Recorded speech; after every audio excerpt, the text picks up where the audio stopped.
We are repositioning to focus on the strategic challenges and opportunities that will define our future. New technologies, new centers of power, and a world that is growing more volatile, more unpredictable, and in some instances, more threatening to the United States. We cannot fully achieve our goals for overhead reductions without cutting unnecessary and costly infrastructure. For that reason, DoD will ask Congress for another round of base realignment closure in 2017. Our proposals were carefully crafted to reform military compensation in a fair, responsible, and sustainable way. We recognize that no one serving our nation in uniform today is overpaid for what they do for our country. But if we continue on the current course without making these modest adjustments now, the choices will only grow more difficult and more painful down the road. We will inevitably have to either cut into compensation even more deeply and abruptly, or we will have to deprive our men and women of the training and equipment they need to succeed in battle. We wanted to play those comments for you one more time just so we could kind of let all that information sink in a little bit more. Defense Secretary Chuck Hagel there sees the U.S. military in the future as smaller, more focused, and more high-tech. His plan, just released, would shrink the number of troops in the Army to its lowest level since World War II. Also, Hagel calling for the elimination of the Air Force's A-10 attack jets and U-2 spy planes, as well as the reduction of some military benefits.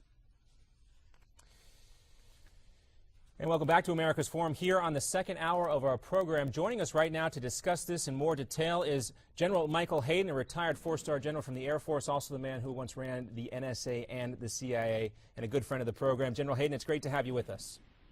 Oh, thanks very much for the opportunity. Good afternoon. It's our pleasure to have you here. Now, we know that there are some cuts coming for the military that might be needed. We are, of course, winding down from these two prolonged military actions in Iraq and Afghanistan. But what was your take initially, General Hayden, when you heard about these particular cuts? Yeah, well, the first instinct I had, John, was, well, I'm glad I'm not in government anymore, because when you have to do these kinds of things, nothing is easy, and, boy, this is almost like Sophie's Choice sometimes when you begin to cut weapon systems. But there's a clear logic. Now, we can disagree with the logic, but there's a clear logic behind these kinds of cuts.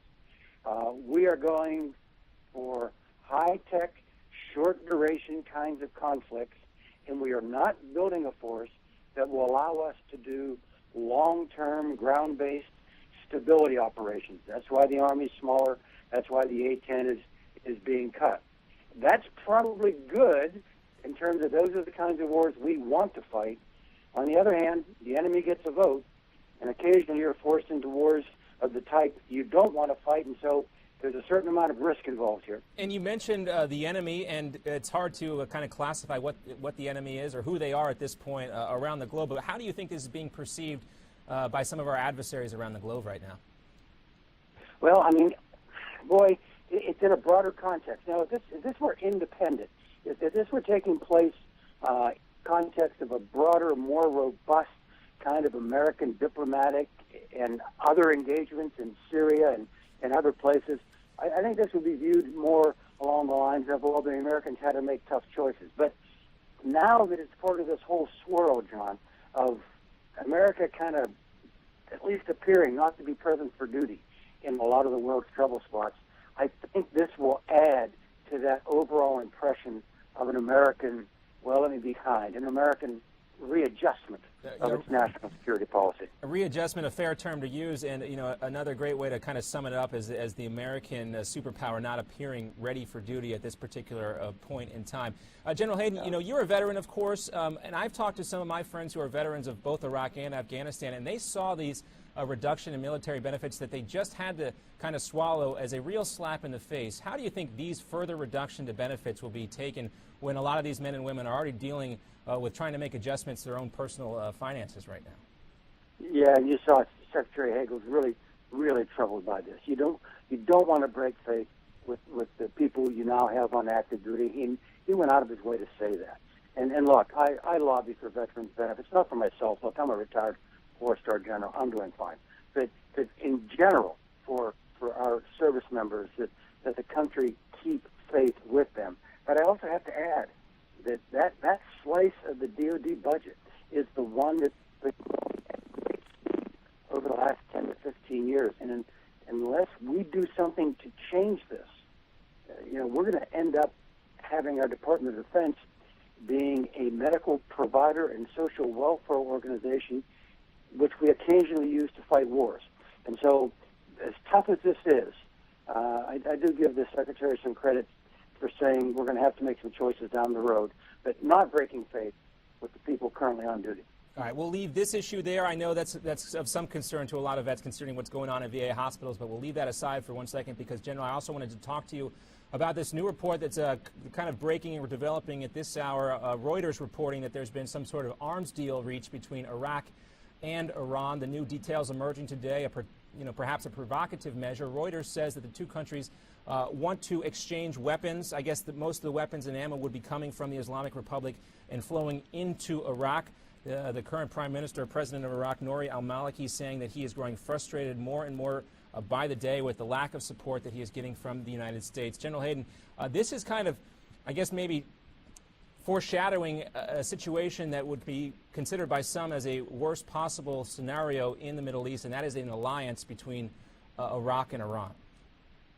Yeah, and actually you can extend that even further. You can wave your hand in an arc from Iran through Iraq, through Syria, where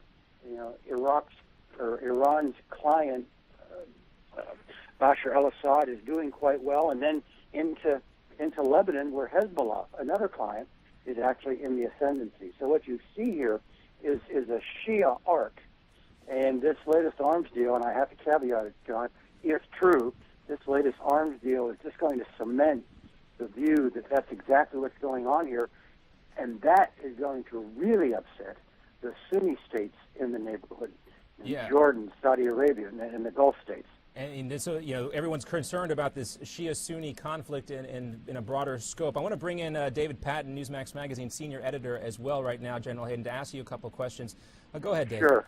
General Hayden, always great to talk with you. Do you think that this arms deal that's been announced is an intentional slap in the face toward Secretary of State John Kerry? It seems like the timing is awfully bad given his efforts to negotiate some peace deals in the Middle East. Yeah, and I was scanning the Reuters article after John mentioned to me a few minutes before we came on air. Looks like as if the deal is being made public now, or at least publicly available now, that it may have been cut late last fall. So I don't know that it's direct cause and effect. But that said, I mean, it does kind of put another point on the paper with regard to American policy towards Iraq post-war. Yeah, and this would be... Let me just... Go ahead, General. Go ahead. Let me just say my favorite phrase here. It turns out that the right number of residual American forces in Iraq wasn't zero. And imagine the situation here now. If we'd have kept 5,000 or 7,000 troops there for counterterrorism purposes. That's a dire warning, General. We got to go real quick. Thank you both so much for your time. We'll have more up ahead here on America's Forum on Newsmax TV. Thanks a lot, General.